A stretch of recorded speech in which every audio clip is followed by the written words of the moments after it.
Narito na naman tayo para sa isang napaka-sweet at nakakakilig na love story nila Kalingap Edu at Ate Viancy. Tulad mo ay aking makilala.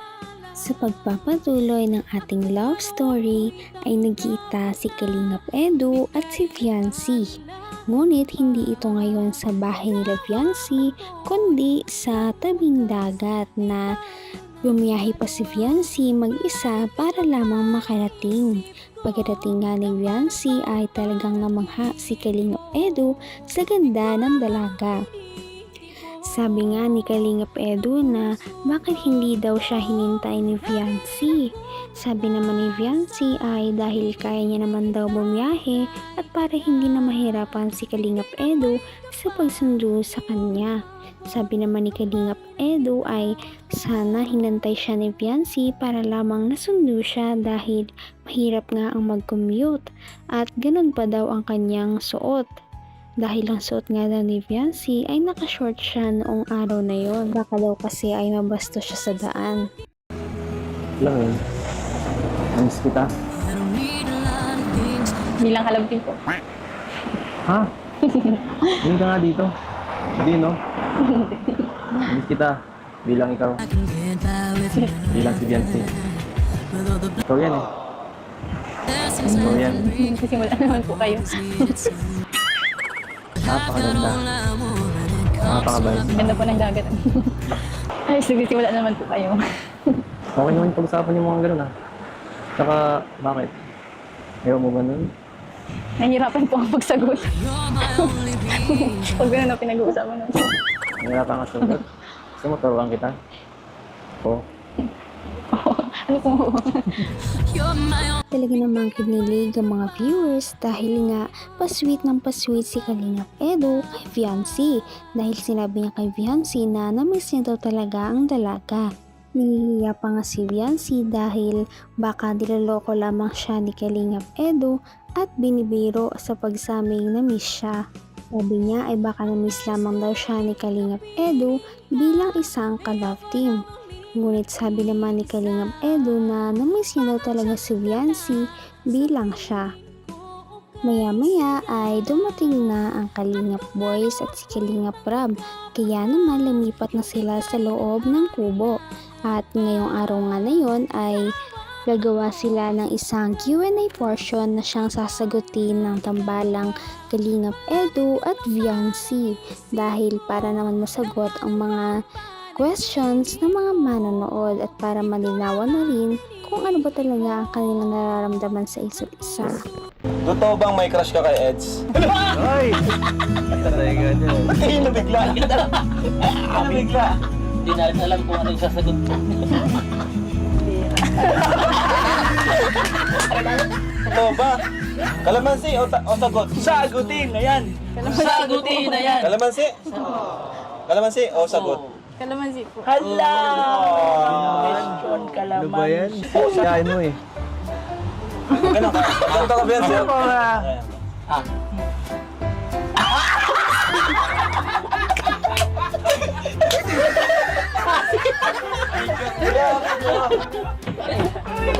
Kasi di mo... Isang tanong pa lang, kalamansi agad. Eds, totoo ba naramdaman mo kay Viancy? Uy! Sagutin na yan! Sagutin na yan! Sagutin! Sagot na nga ka. Grabe nga dahil kahit first question pa lang ay parang hindi na kaya ni Viancy kaya naman pinili niya ang kalamansi dahil ayaw niya munang sagutin ang tanong na kung crush niya ba talaga si Kalingap Edu o hindi. Ngunit si Kalingap Edu naman ay tinanong ay grabe naman at oo talaga siya na gusto niya talaga daw si Viancy. Napakatapang nga naman talaga ni Kalingap Edu na harapin ang mga questions para sa kanya dahil kahit isang beses ay hindi siya nagkalamansi dahil ito ay kanyang sinagot ng tapat at buong katapangan. Sabi niya bakit naman daw siya matatakot kung totoo naman daw talaga ang kanyang nararamdaman para kay Viancy. Maya-maya ay painit ng painit ang mga tanong na sinasagot nilang dalawa. Marami na nga nabubunyag na sikreto na dapat na silang dalawa lamang ang makakaalam. Naman, may vlog or wala sa vlog, ano yung pinaka-sweet na sinabi mo kay Biancy? Pinaka-sweet na words na sinabi mo sa kanya? Ay, hirap naman sabihin, dami nanonood eh. May marites, no? Hot-seat ako dito. At si talaga si... Ano? Siguro... yung tatlong salita. Uy! Ano ba ito? Sinasabi mo sa taong mahal mo. Uy!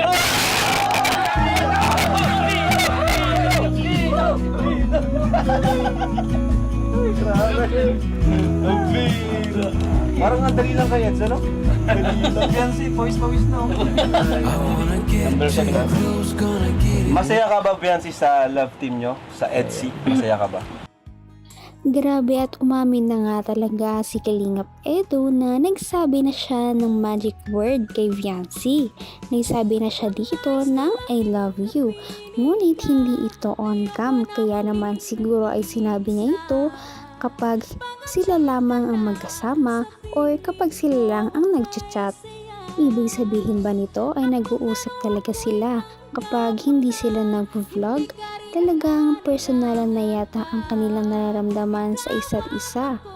Maya-maya ay kinabahan na nga ang lahat dahil sa tanong kay Kalingap Edo na kung nakamove on na daw ba siya sa dating ka-love team. Ang sagot naman ni Kalingap Edo ay oo naman at dahil daw iyon kay Ate Viancy. ng puso Si, kung sakali lang ha, kung sakali lang, may pag-asa ba si Edo kung sakaling manligaw, gano'n? Sagutin na yan. Sagutin na yan.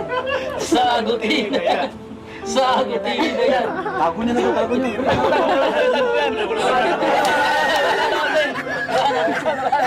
Sagutin na yan. Sagutin na yan. Sagutin na yan. Sagutin na yan.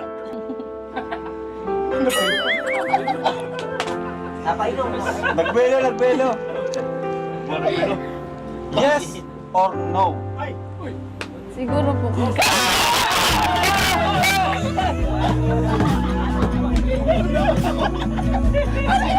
Siguro. Yes. Mali na, wag na. Wala na, tama na. Wala na mag-explain. Hindi dito kaya.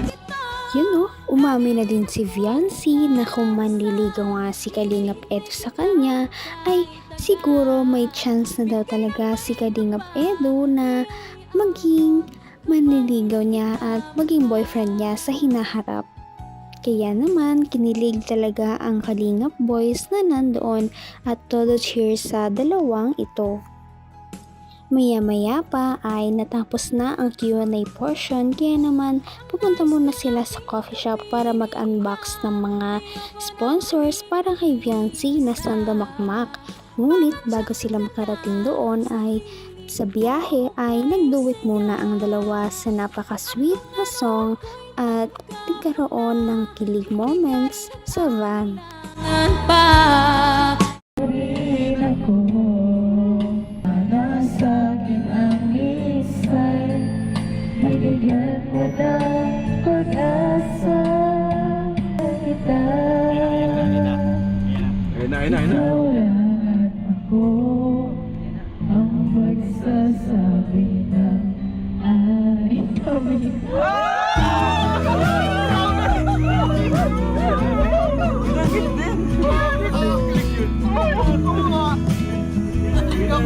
Tagal natin hinintay yun. Tama, may tama.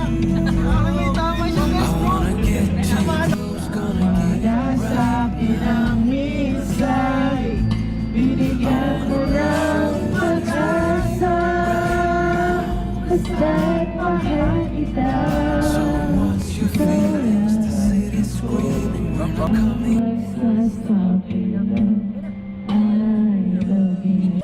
Ginilig na nga ang lahat dahil si Viancy na napakamahiyain ay parang nasabi ang nararamdaman kay Kalingap Edo gamit ang isang kanta.